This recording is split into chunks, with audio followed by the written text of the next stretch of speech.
So welcome John Romero to the stage.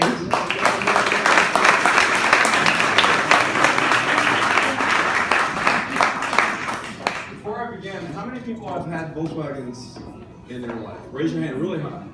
Okay. All right. I'm ready. All right, so the love bug, evolution of a hippie icon. I think all of us have played slug bug. We all know what a Volkswagen is. This is the evolution of that trip, okay? But it had an ominous start, okay? So in 1924, Hitler actually sketched, while he was in prison, sketched the drawing of his, what he called the KDF car. And the KDF was a labor movement at the time, and so they wanted to promote leisure and easy as a social movement.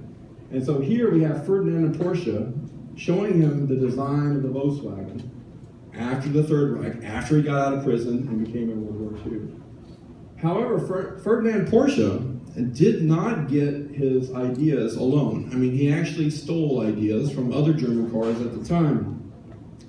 He made this reality in 1938. The KDF wagon, as it was called at the time, the people's car for Germany, had to have certain specifics, and that was, had to be 62 miles an hour, 42 miles per gallon, 2 adults, 3 children, had to be 86 British pounds, which is equivalent to $1,500 today.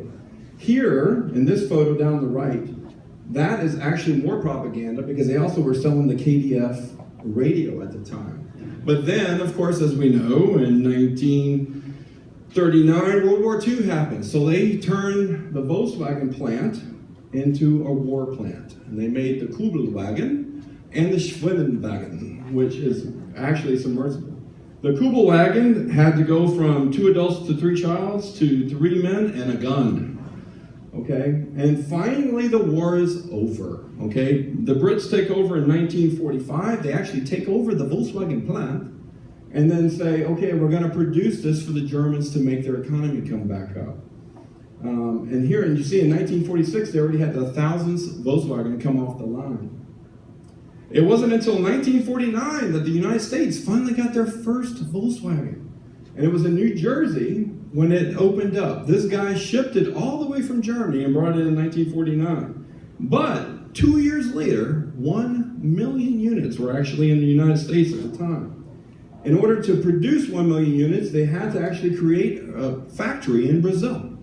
And so this factory was created and started producing cars, and actually produced cars all the way until 1984.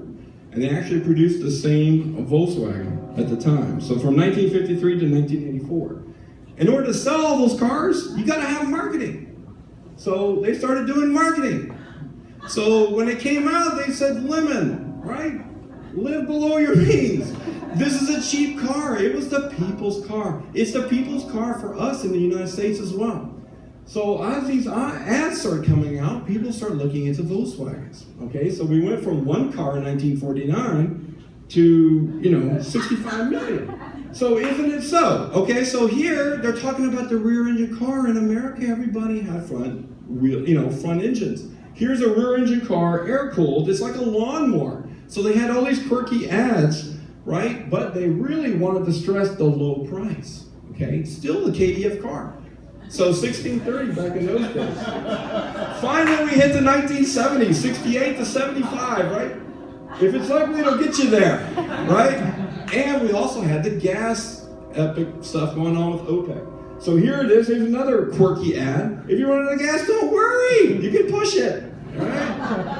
It's no big deal.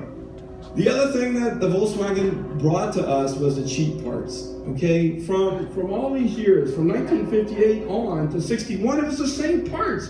Everybody used this. This was very easy to repair, very easy to get going, very inexpensive to get going. So everybody loved it. Now, here we are. I love this one, right? Will we ever kill the bug?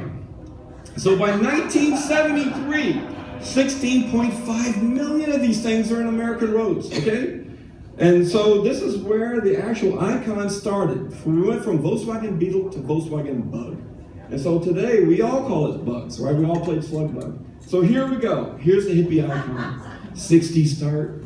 We got floats Did you know that the Volkswagen Bug can float? So they used to have competitions with floating. Stuff the bug. How many college kids can stuff in a bug? I mean, this is classic 60s. From the 60s, then we go on to Hollywood, okay?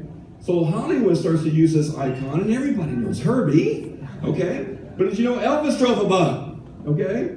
We got Footloose in the 1980s. So this has gone all the way from the 60s to the 80s, all right? Sorry, I'm a little bit ahead. Finally, we turn into pop culture. The car actually stops being produced in America, but it's still produced in South America. People took it as such a pop icon for America that we started using artwork. So here are some, I just wanted you to enjoy the different types of art that was coming out. But however, all of a sudden in 1994, Volkswagen of America and Volkswagen of California, the designers actually started saying, you know, we need to bring the Beetle back. So that was a great deal for me in 1994. The Volkswagen starts getting sketched, and the Volkswagen gets produced. At the same time, the air-cooled is still produced in South America, in Central America. They have some futuristic concepts of what's going to happen in the future. Okay, so the bug icon and that gorgeous lineage and that line is going to exist forever. Now, recently we've had the TDI scandal, the diesel scandal for Volkswagen. And so, you know, Volkswagen's taken a really big hit. So how can they improve that? There it is. The electric Volkswagen, same iconic lines, right? Same way to go into the future. This is their way. They have to produce this. This is their way of saving it, okay? So the next time you guys and gals are out and you're playing in the highway and you're maybe with your kids or your grandkids and you say, slug bug, you'll understand where it all came from and how it was designed. So, thank you.